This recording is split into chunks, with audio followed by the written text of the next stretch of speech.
Hi, welcome to You're Hired, where we discuss your career and your job possibilities.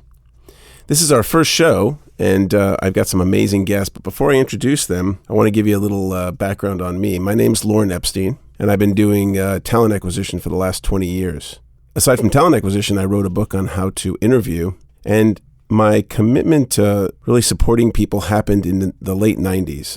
I was at a metro stop in College Park, Maryland, and it was late one night, very cold night. And I came to the space where you'd wait for a taxi cab, and there was a young lady sitting there, and she was waiting. And she was very attractive. I thought, well, how can I talk to her? And I thought for a few minutes, as most guys do, what can I say? And then I realized I'll ask her what time it is. So as soon as I had that thought, she said, "Excuse me, but do you have the time?" And I felt quite relieved because I had a watch on. And we chatted for a few moments, and what I found out was that she was studying acting, but she really wanted to be a journalist. And in our conversation, I supported her in seeing the value of becoming a journalist instead of becoming an actress. And that was a really powerful conversation, and I don't know what she did, but then a week later, I had the same kind of conversation with 3 people, and I kind of got that this was my thing. I got that my thing was supporting other people in doing what it is that they love. And I'd been doing recruiting for a while, and it just propelled me to use other avenues to express this. And now here we are at this radio station, WERA 96.7 in Arlington, Virginia, talking to you about how you can have a joyful job and a satisfying career. We're going to have a variety of guests talking about things like coaching, making the transition from being in the military to the workplace, new laws and regulations that are coming out that would affect you. And we want to hear from you. So you can go to our Facebook page, which is You're Hired on Facebook, or go to our website, which is yourhiredbook.com, and check out our shows, which are going to be posted there. So if you have comments, please let us know. We're also going to be videotaping this. And you can see those videos on YouTube, on our YouTube channel. I want to talk about coaching. I took a workshop about 24 years ago, and part of the workshop was having a coach and then being a coach. And it really opened my mind to having someone who was committed to my success, but who could see outside of me. So one of the examples, or one of the images that was given to me was, if you can imagine a diver who's an Olympic class diver who makes their dives, every day, but they don't really see their feet, right? They're looking down but they don't see their feet. But a coach who's on the side of the pool is watching them dive and can see their feet and can tell them how to move their feet to make the dive more effective. And that to me was the coaching model that I thought was interesting. So I did a lot of coaching, a lot of one-on-one coaching, and it's become a big industry now. So in the last 20 years, I'm sure you as a listener have heard about coaches, life coaches, career coaches. I think in some ways they've got a bad rap, but in some ways people are coming to them because there's a need. So I want to introduce my guests today. I've got a few people here who I consider to be excellent coaches. And we also have someone on the phone who is currently getting coaching. So you can hear from both sides what it's like, because we hope that out of this show, you'll get a better sense of what is life coaching, what is career coaching, what it's about, and how it can support you if it's the right thing for you. With me, I have Paul McFadden. Paul is a seasoned executive leader, coach, facilitator, all-around good guy. He's got over 25 years experience in the private, public, and volunteer sector. And he's a veteran of the U.S. Naval Reserve and Merchant Marine Reserve. He graduated from the Merchant Marine Academy in New York, which is pretty awesome. And he really believes that leadership can be developed. So that's his commitment. And right now he is the co-founder of 0 Point Leadership. And at the end of the show, he'll tell you how he can be reached. And also I have with me today is a young lady by the name of Leigh DeWulf. Leigh is a senior human capital and resources expert. She has a proven track record of building programs that maximize people's potential in the workplace. She has a special expertise in right-sizing programs for organizations as they grow from 100 employees and beyond. I know Leigh's got also over 20 years of experience. And then also on the phone with us today is Kate Gibbons. Kate is a nationally revered consultant in leadership development, systems change, and organizational transformation. She has also over 20 years of experience implementing measurable outcomes for businesses and organizations within the human resource field. Kate's influenced statewide system reform efforts in 10 states. That's pretty cool, including New Mexico, Maryland, Washington, D.C. We may want to hear about that. Indiana, Hawaii. She's currently a PhD student at Saybrook University, studying organizational change. So welcome to the show, guys. Thank you. Thank you.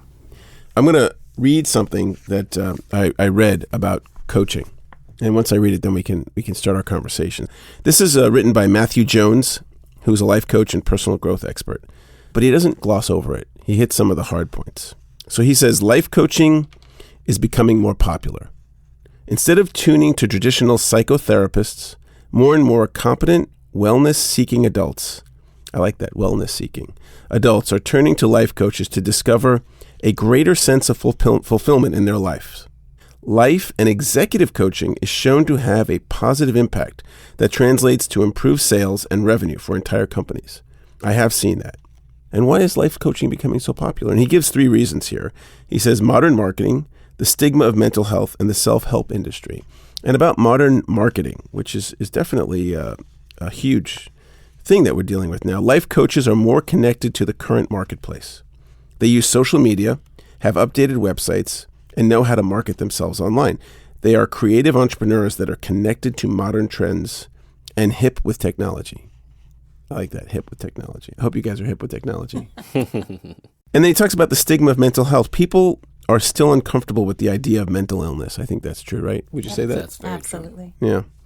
Despite the fact that the U.S. has the highest rate of depression and anxiety in the world, with more than 7% of the population depressed and greater than 20% experiencing anxiety. That's horrible. It is. Our culture likes us to say, what do they like to say? Right? I'm what? I'm okay. I'm fine. Yeah. Everything's great. Yeah. Everything's great. Yeah. I'm fine, right? Pollyanna. Right. The stigma turns people away from mental health professionals because if you say that you're seeing a psychotherapist, then you must be crazy. crazy. Something's wrong with you. Yeah. You must be crazy. You must be. Although we really do think some people are crazy. Yeah. Well, yeah. If you tell your friends you're seeing a life coach or an executive coach, that label carries much less stigma. It might even make it cool. It is cool. And the self-help industry. The self-help industry is a $10 billion per year business in the United States. With all the amazing books that people read, why are still so many people suffering from mental illness? So life coaches, and it says here, the self-help and self-improvement industry produces approachable and understandable concepts that appear easy to complete. It kind of takes this, I think, a lot of the psychobabble and makes it real. Yeah. Right? It pierces that veil between the psychology and what people really need. Similarly, life coaches advertise that their services are simple, require infrequent meetings, and have excellent results. So why don't we go around the room so you guys recognize who's talking and just give an introduction. Leigh, why don't you go ahead? Sure. So I'm Leigh, and I am a seasoned executive and career coach. I work mostly within organizations, helping them navigate change.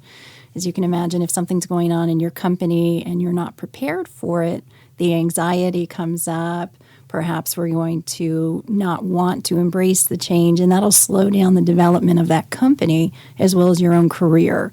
So what I focus on is helping those individuals understand the change and navigate it throughout their organization. I also work with individuals who might be looking at a career change. Perhaps it's a young mother deciding to come back into the workforce and looking at how do I navigate that? How do I balance being a great mom and being a great career person? How do I make all of that work? And really what I'm there to do is reflect back who you are and what you really want, and then hold you accountable for that, which sounds really simple until you're doing it.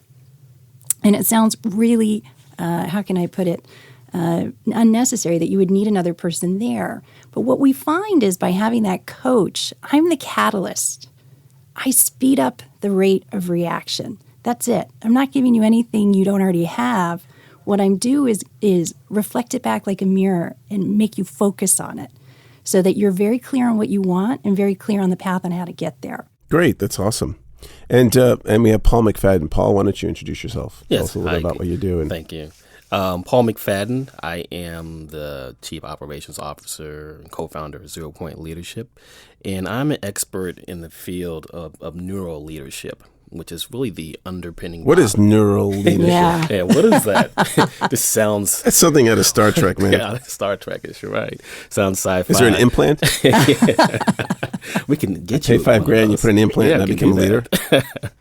So what neural leadership is, it's really the science or the underpinning biology of what it takes to increase engagement, regulate your emotions, make decisions, and facilitate change. And so it's that entire process, but it's the science, the hard science behind all the soft skills that are necessary to make that happen. And so, Leigh, one of the things I like what you were saying when you were introducing yourself is, we as coaches, we really create space for people to be able to realize and discover that's already within them.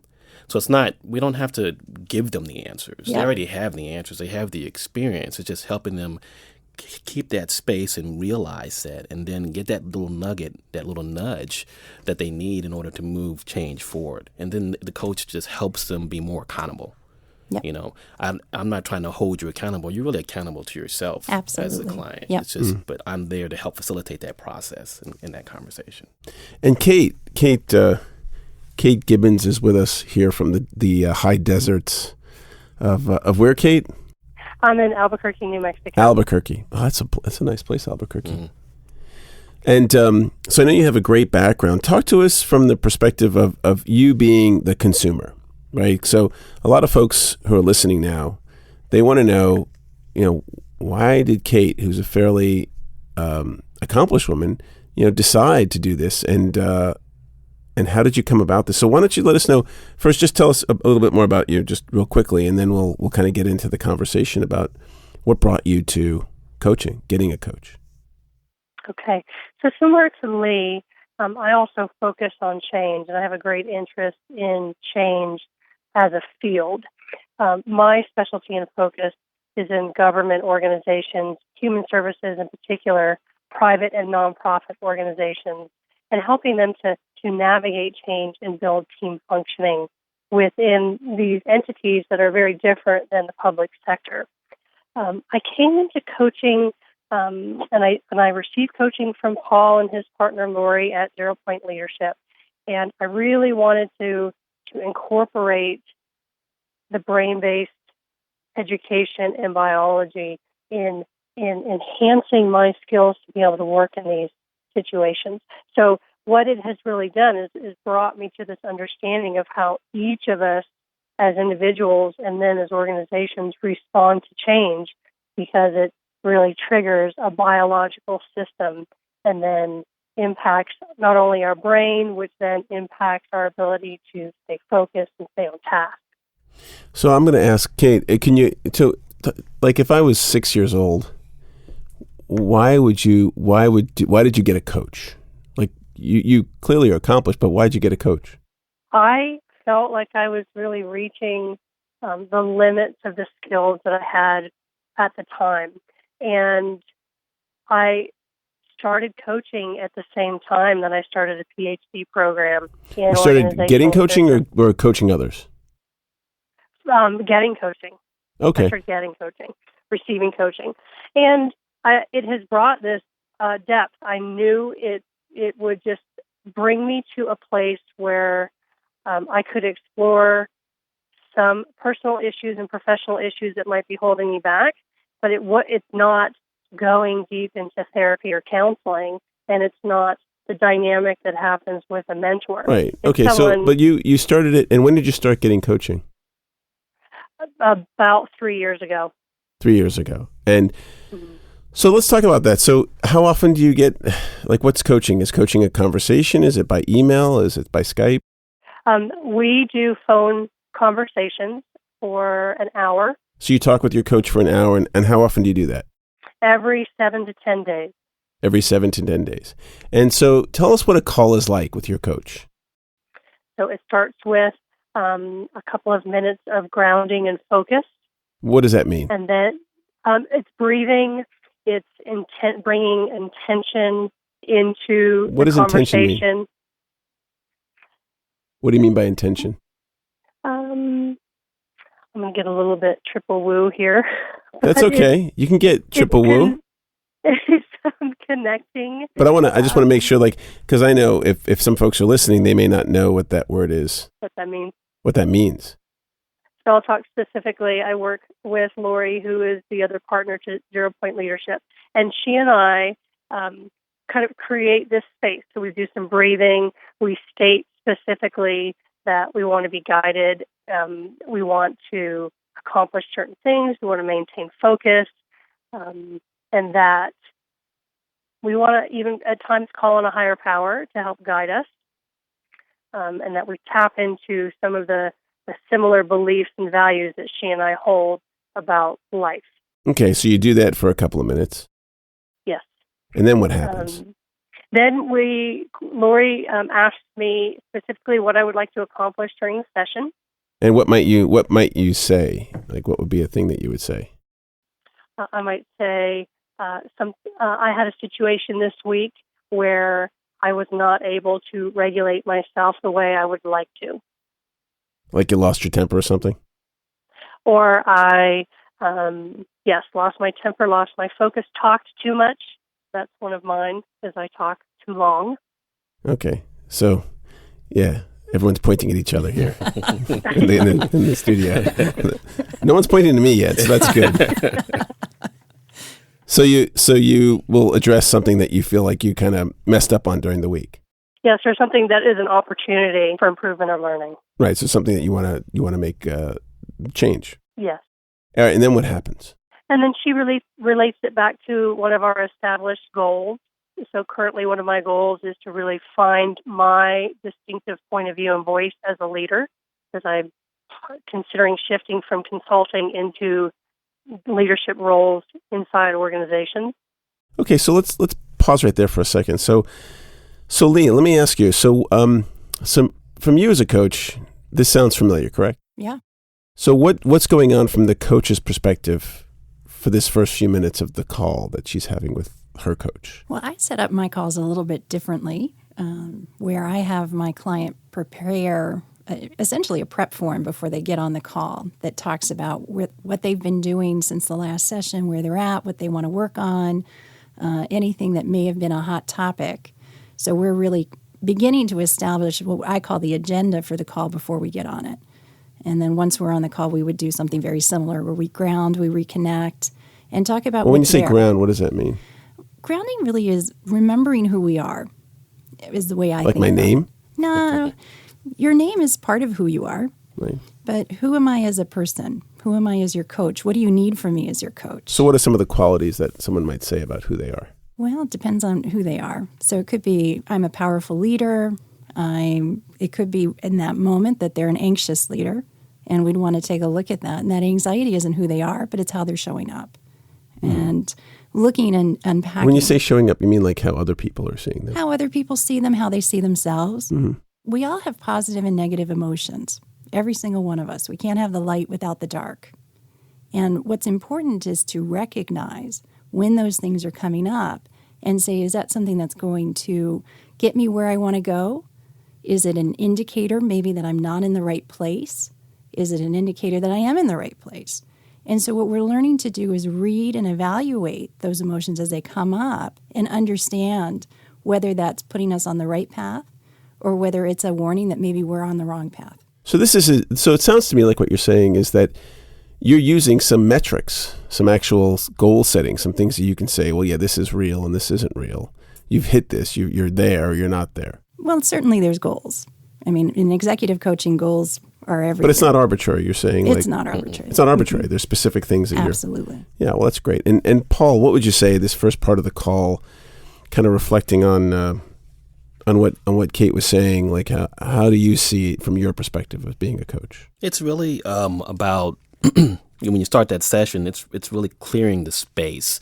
So you talk about. So wait, you guys with this lingo here. all this language, right? Grounding, what's clearing happening? the space. Grounding, Well, I need a dictionary. Exactly. A translator. What happens is we come to a coaching call or a session, or we come to our relationships where we're having conversations, and we are feeling a certain way. So it's like, how are you showing up right now? Like, what's going on with me right now in the moment? Right. I'm upset about this, or I have a distraction. I'm thinking about my children, or I'm thinking about this meeting I have in 20 minutes or an hour. So you have all that stuff going on, that conversation in your head. And it's really about, okay, let's identify what's going on with you right now.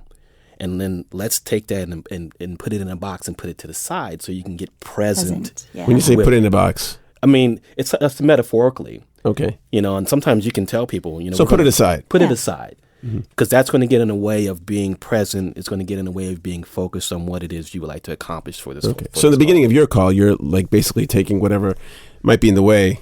Someone's got thoughts. They got bad thoughts or good thoughts or whatever, and you just say, hey, let's just hold on to that for a bit. And they have to identify it. Identify it. You put words to it. You have to label it. Right. Because there may not be words to it, right? Someone may be having a feeling and they don't know what they're feeling. Exactly. Which is common. Right. Very And it's like even little common kids, right? And it's Little common kids. for the coach, too. The coach will come to because we're all human beings. Right. So even the coach has to identify what space am I in right now so that I can, you need to accomplish this. So I need to get myself in a space with you so that we can work well together. Indeed. Yeah. So the coach is also kind of coaching themselves in a way. All the time. Do you guys have coaches? You coach? Absolutely. Yep. You have coaches. That's you great. got to have a coach. So a coach has a coach has a coach has a coach. Right. I guess doctors have doctors. So Yeah. Yes, they do. So Kate, let's get back to you. So I think we're kind of getting the sense of at least the initial part of this kind of, and it wouldn't just be a call; it could be in person. Absolutely. Yeah. It could Or be Skype. Or Skype, yeah. Right? Do you guys do it by text? I'll do text in between sessions. So if somebody needs support. As a check-in. Yeah, as a check-in, or maybe they're having a big meeting and they want a laser session before they go in. Absolutely. Whatever they need to be supported. Do you do it on Facebook? No. Yeah. We have Twitter? Facebook Do you tweet groups. them? I'm not tweeting. You're not tweeting them coaching? Maybe that's next gen. I don't know. Okay. Yeah. All right. Well, so Kate, let's get back to your story. It's great. So then after you've had this first part of the conversation, then what happens?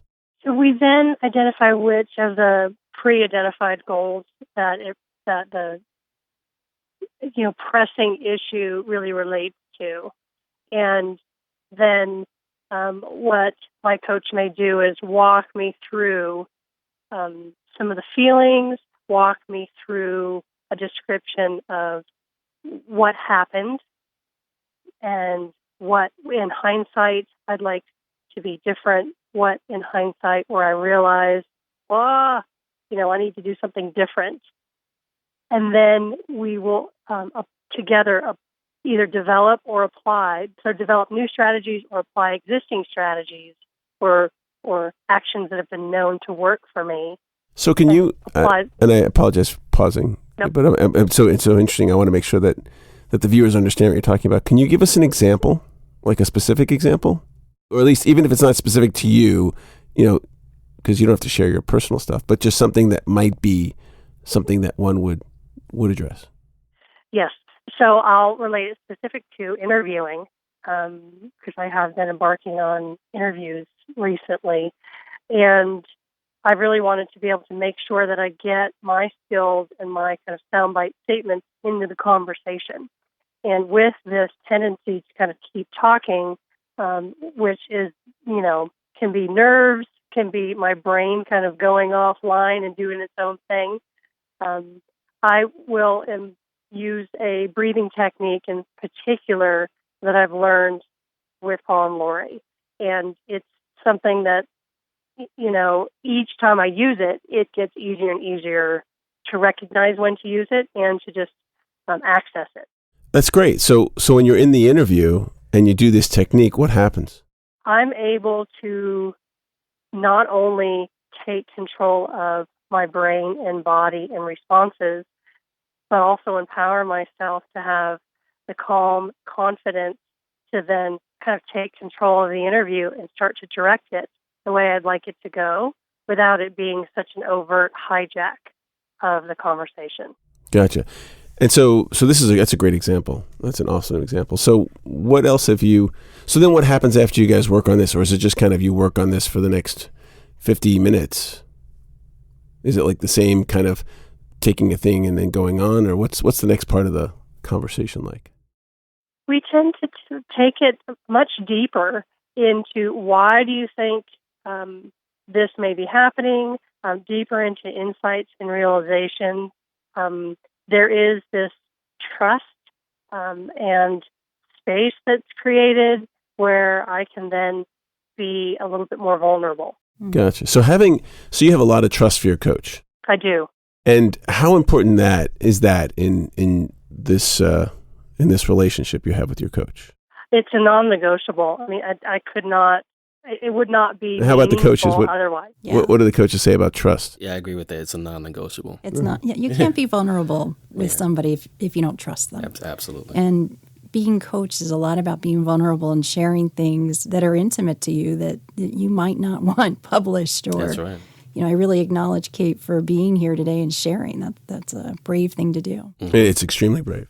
So, do you guys are you obliged to keep confidence? Do you have like a confidentiality? There's a confidentiality. It's one of the competencies that's required by ICO. Oh, okay. We're going to talk about that too. Yeah. So we're going to talk about, you have some certifications. Yeah. But is it covered by the courts? Do the courts, they can hold you to being... Well, for my clients, we signed an agreement. Mm-hmm. Oh, so it's just an agreement. Right. So I have an agreement. I mean, not just an agreement, but you make an agreement. It's a written agreement. It's a written agreement contract. Yeah, and I'll hold one with the company. Mm-hmm. So if a company is sponsoring me to come into the organization, I have an NDA and a non-disclosure with them and a confidentiality agreement with the company as well as the individual. Okay. So we're very clear in the upfront what can be shared, what can't be shared. That's great. So you're basically held accountable if you... Absolutely. You have to be. And Kate, did you know that your coach has that confidentiality with you? Or did you just kind of trust that it was like, she won't say anything?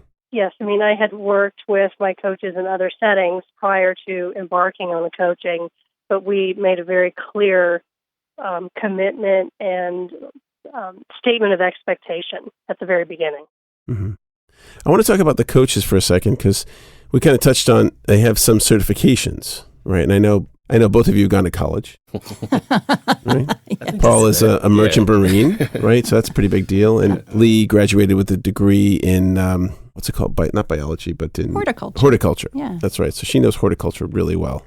And so what certifications have you taken to be coaches? So I took a program that was recognized by the International Coach Federation as a certified training program.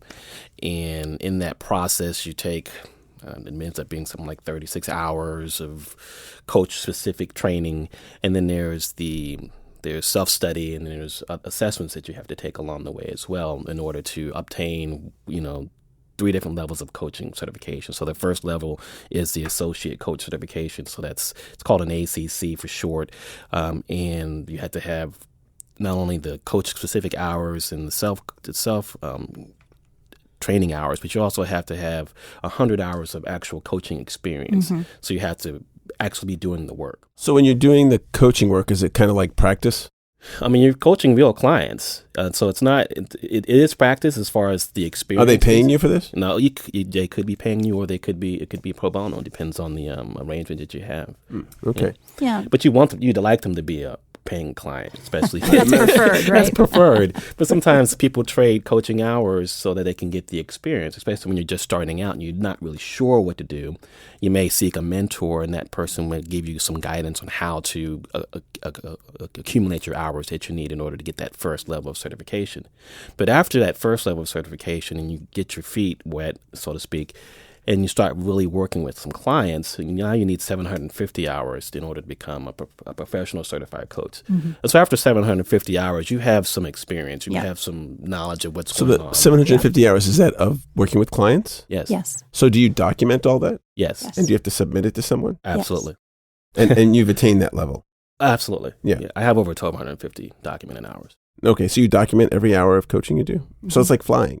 Yeah, it's kind of it's a lot like flying. It's like a logbook. Yeah. Right. So, and Leigh, what about you? A similar journey. You have the same certification? I'm not a PCC yet. I'm an ACC. So okay, so you're in the first 100 hours. I'm in the, before 100, after 100, before 750. I'm not quite at 1250 yet. But you're before 750. I'm before 750. Okay, yeah. And so does this certification, I mean, it's just it's a nationally recognized certification. It's international. So international. International. What's the organization now? International Coach Federation. International Coach Federation. So people can look that up on the internet. Yeah, you can look it up on the internet and look up coaches as well. And I guess you could probably find coaches. Absolutely. Right. Yeah. So if you go to their website, you can see, I mean, you could look at, you'd put my name in the search box, you'd see my name come up and my information, and they'd see that. And so when you know if someone's been credentialed by ICF, that they've been through a certain standard of training, they've been through a certain level of understanding of what to do in a coaching call versus what not to do.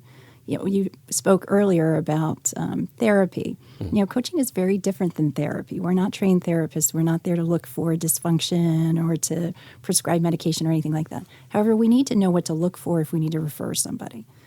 So you have to know your boundaries as a coach. Absolutely. Where do we not go? Where is it unsafe to be? So it's very important that you're picking a coach that has been through a credentialed training program, that has passed that program. Paul, I'm sure you had a very similar experience where you work with a mentor coach, so someone who's really experienced. Absolutely. That'll listen in on some of your calls in the beginning and give you feedback about how you're doing so that you can become the best coach you can for your clients. Absolutely. So, Kate. Yes. So did you know that your folks were certified? Your coach was a certified, and how did you verify that by going online? Can you guys hear me? Yes, I can hear you. Can you hear us? Okay. Yes. So did you verify that your coach was ICF certified? I did not verify it, no. Do you want to verify it now while we wait? I'm pretty deep into verifying at this point. Are you beyond verifying that? It's just like, are you just going to whatever? It doesn't matter. So did you know that you could verify that your coach was certified? No, I made an assumption. I saw the credentials that, came with Voluntary and just figured, wow, with that many letters, there's a governing body. Plus, I knew the level of integrity for the two of them before I stepped in. So I was at an advantage already. Interesting. And so one of the things you said, Leigh, and I think this is something I personally experience, is that coaching does kind of feel like therapy light. Mm-hmm. Like often I've gone to a therapist and talked about things that were not like a psychosis, but just a challenge. Mm-hmm. Like I want to do better in school. I want to have better grades. I don't know if that's something that a therapist needs to do. I think I can go to a coach. You could. Which might be much more accessible, right? But insurance doesn't cover. Right. Right. So it's cost maybe more. Yeah. Right. Because anything that's through the medical profession, sometimes there's insurance coverage. So that's actually a thing I wanted to explore, is the cost of these services, because, not everyone has the kind of money to go out and spend on a coach. Yeah. So what do these things cost? That's an interesting question, because there's so many different types of coaches, from the life coaches to business coaches to resume writing coaches to leadership executive coaches. So you're going to get a broad range of what people would charge. I would say probably in the DC metro area, you're going to see anywhere between $150 an hour to $500, $600 an hour, depending on the type of coaching you want to receive, and what you really earmark as, what am I willing to commit and invest in my own personal growth? And it is an investment. It's a good point. Yeah. Right. So what about the people who don't have the resources to make those kinds of investments, which is probably the majority of the population, right? It's a large percentage. 70, 80% of the population probably can't afford $125 an hour for some extended period of time. Right. So what's interesting about the International Coach Federation, they have chapters in every state or region per se. And most of the ICF chapters have a pro bono coaching division, so to speak. And it's really volunteer coaches that are part of the ICF chapter in that area, and they will volunteer their time and give time to the pro bono coaching efforts. And so people would just need to go to their local chapter and see what's available. So a listener could go onto the ICF chapter and look and see if there's pro bono. Yes. Yeah. Okay. Well, that's cool. Yeah. That's a good resource. What other resources would be available to people if they wanted to find a coach? Find a coach for free or find a coach for money. More and more companies are sponsoring coaching. So you can go back to your HR department, talk to them about their training and development programs, And if they have a budget for you, you could look at using that budget from your company to spend towards your coaching. Yeah. And I know many coaches will work with whatever if the company is willing to spend whatever it is per month for that development, and then work with the company to track the goals and to report in. So that's certainly a resource people could look at. Mm-hmm. So with the coaches, and I want to hear from you guys, one of the things I heard you say is holding people accountable. Yeah. Right? So talk about that. How do you hold somebody accountable? Like, do you pick them up in a certain way? Well, and to some extent, it's really reminding people what they want. Okay. Sometimes we get so lost in the day-to-day, everything going on. You've got 1,000 things hitting you every single second that you forget about what's most important in your life. And as a coach, I really look at my goal is to understand what's most important for you and to continually keep you focused on that. What's your goal? What is your dream? What's most important right now? And what about you, Paul? It's really along the same lines. There's this goal, and I really want to understand why is that important to you? Mm-hmm. Like, what's the driving force? What's that driving value? Why and the value of that? And then reminding them of the value. This is what you said you wanted. Is this still important for you? If you had to put it on a scale of 1 to 10, where is it now today? Mm-hmm. If it's a 7, okay, well, how do we move it to a 9? Or how do we move it to the 10 that you need to have so you can move forward? So it's always looking at the value of why they want to have the specific goal that they've set for themselves. Well, and two, if they're not taking action towards that goal, what's getting in their way? Right?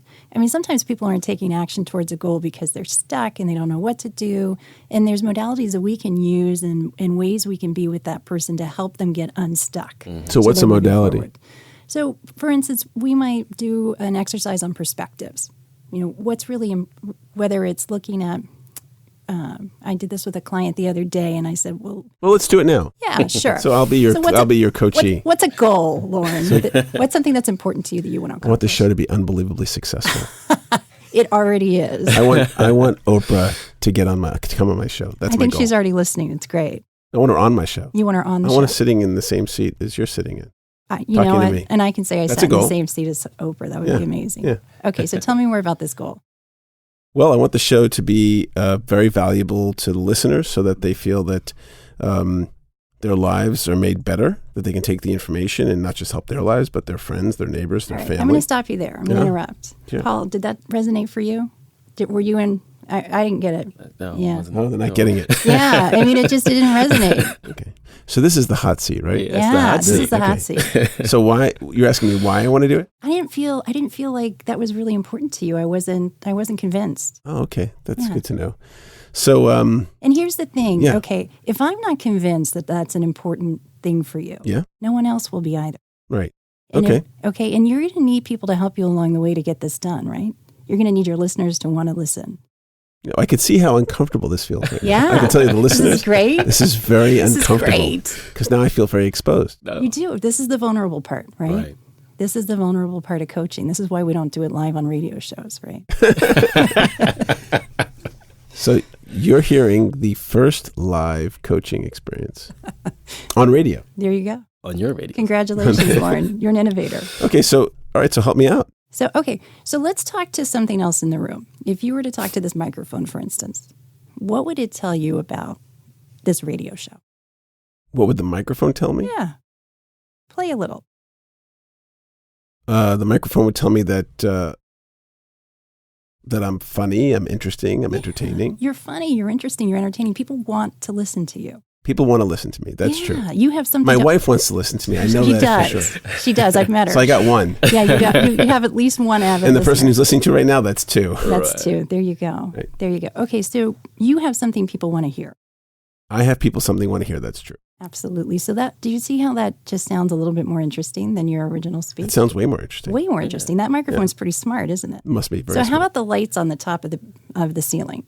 What's the perspective that light has about your show? This show is so sexy. That's right. There you go. I have sexy guests. That's right. I have a sexy crew. You're sexy. Right, Afote? You know it. Afote's looking at me like he's getting all blushy. Yeah, no. But Afote is our production engineer. So what does sexy mean, though? It's interesting to watch. It's interesting, yeah. Interesting to listen to. Yeah. You want to be with, want to get close to, want to be a fan of. Yeah. And what's the outcome from that for your listener? That they get value. They get value. What kind of value would they get? Well, I want them to have joyful jobs and satisfying careers. That's like joyful jobs and satisfying careers. Boy, now that resonates. Okay, that resonates. Yeah, that's. Does that resonate with you? Yeah, 100%. Now look, we're still. Now I'm feeling like the good coachee. I'm like, I'm so smart. I'm not in the hot seat anymore. But do you see? I had a breakthrough. That was great. You really shifted that, so it was something people wanted to listen to. Cool. Yeah, yeah. So that's what a conversation would sound like. Right. It could be. Kate, what'd you think? You're listening in. You think that's the kind of coaching conversations you have? Definitely. There's a gentle press or a gentle pressure to just redirect you back to what is most meaningful for you. Cool. Awesome. Great job, Lauren. Thank you. Yeah. I'm impressed. You're impressed that Leigh's such a great coach? Or that I'm such a good coachee? Good coachee. There you go. I know Leigh's a good coach. You thought I was a butthead, right? No. So you were talking earlier, Paul, about data, like data-driven. And I know you're a data guy. So tell me about the data behind coaching and neural leadership. So with neural leadership, it integrates research that comes out of the fields of cognitive and affective neuroscience. So it's really about how our brains work, how we interrelate with one another. So it's the data behind the soft skills. Like, why is it important? So it's not just so much you need to be a nice person, but here's data that shows that if you treat people a certain way, that you'll get better outcomes. And so when people can see things in black and white, and I was an engineer when I was in college. And so I was very focused on the numbers, and I was in IT for 17 years. So I was really focused on what's the data say about, our call center or our effective performance of our workers. So I'm always looking at data, and people are looking at the data too, because, we're talking about something that's really soft, being able to help people engage better. Well, what does that really mean? So let's try to quantify that. What are the behaviors you're seeing in the organization? What are the outcomes you're seeing? What are the key performance indicators? So being able to apply data to the actual coaching conversation is really intriguing and interesting. So, so as a coach. So what's some of the data that we're talking about? So just understanding that, for example, the human brain is a social organ, for example. So there's a couple outcomes that insights that come from neuroscience. What does that mean? It's a social organ. So we have things that drive us like air, water, safety, shelter. Those things are basic human needs that we all have. Sure. But we also have human needs to be connected, to feel like we are important and have a purpose, to want things to be fair and equitable, to, have certainty in things that are going on in our life, being able to predict. And when we have those things taken away from us, our brain is not in the space where it can perform at its best. So in order to get people to perform, you need to be able to understand what is driving them from a social perspective, a biological perspective. So it's not, because we have food and water and safety, and most of us have that, right? Those things we have. We even buy air in some places. You can go to these oxygen bars. So we can get all those things provided to us. So we don't have saber-toothed tigers running around, scaring us into caves either. But now, thankfully, yeah. Right? But we engage with people. And human beings put other human beings in the state of what we call a threat. And so it's being able to identify what are the things that are causing us to go into a state of threat, which is, i.e., making it so that we can't use our, the cognitive functions in our brain to perform, and get people to see that and then shift their perspective on it so they can, access what they need to access to be successful. Okay. All right. And so what are some of the results, Kate, I'm going to go back to you, that you've experienced? Like, obviously, this is about results, right? I've heard that word a couple of times. What are the results that you've created, specific ones, out of having a coach? So I'm going to build off of what Paul just described in terms of the social brain. That was the real first piece that was meaningful to me.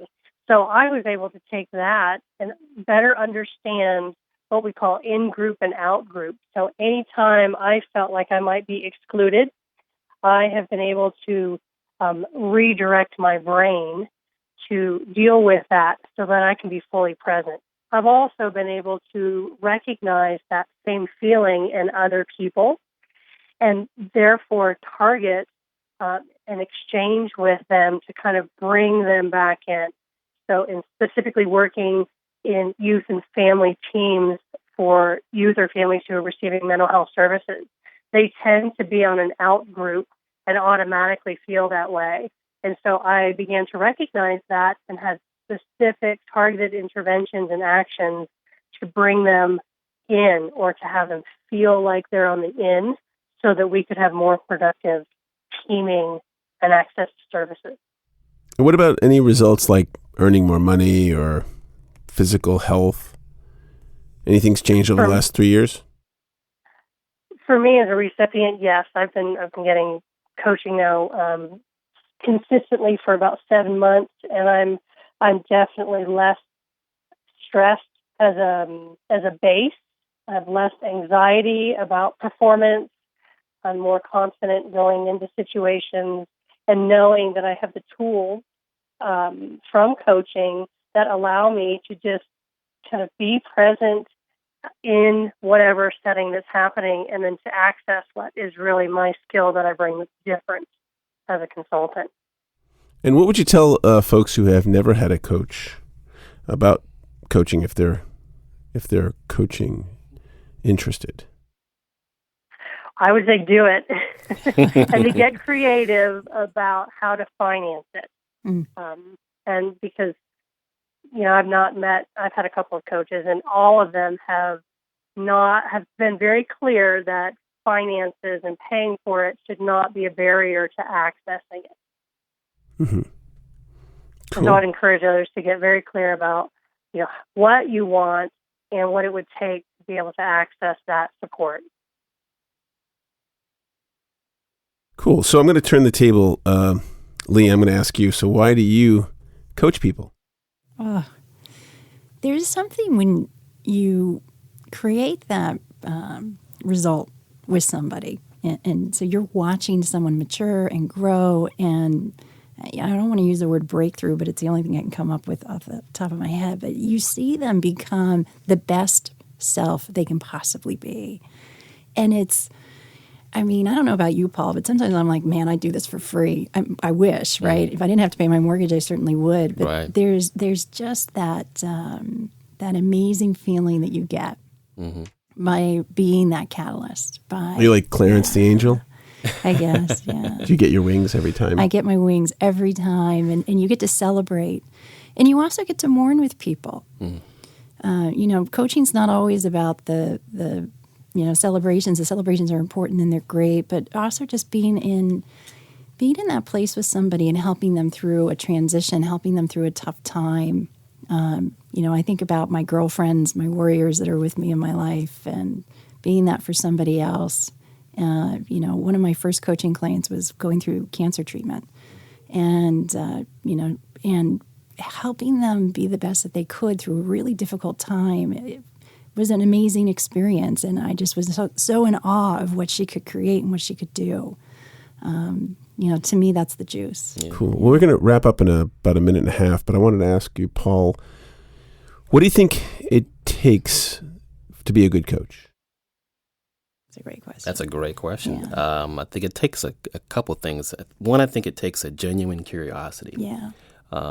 Just a curiosity about people and what drives people. I would say too, it takes an incredible amount of presence and being able to distance yourself from the drama of the conversation, because we all have experiences, and sometimes the experiences we have are just like what our client is going through, and we have to be able to separate ourselves from that and look at that from the distance, like from a balcony, and look down on it and say, okay, well, I'm in this space and I need to help you hold the space so that you can see and have your own insights about what you need to do. Yeah. So it's really putting yourself in the position where you're not consulting, you're not trying to tell them what to do, you're not really trying to give them advice, but you're just trying to hold a space for them. And so I think those things are the most challenging things to be a coach, because you can bring your experience to the table real fast. And then now you're telling them. Yeah, So we only have a couple more seconds left. So I want to thank I want to give a big thanks to Paul McFadden for coming out, and for Kate Gibbons for being on the phone and sharing your very personal experiences. That's awesome. And also to Leigh DeWulf. Thank you very much. Yeah. Thank you. And thanks for joining us here on You're Hired, 96.7 WERA, Arlington, Virginia.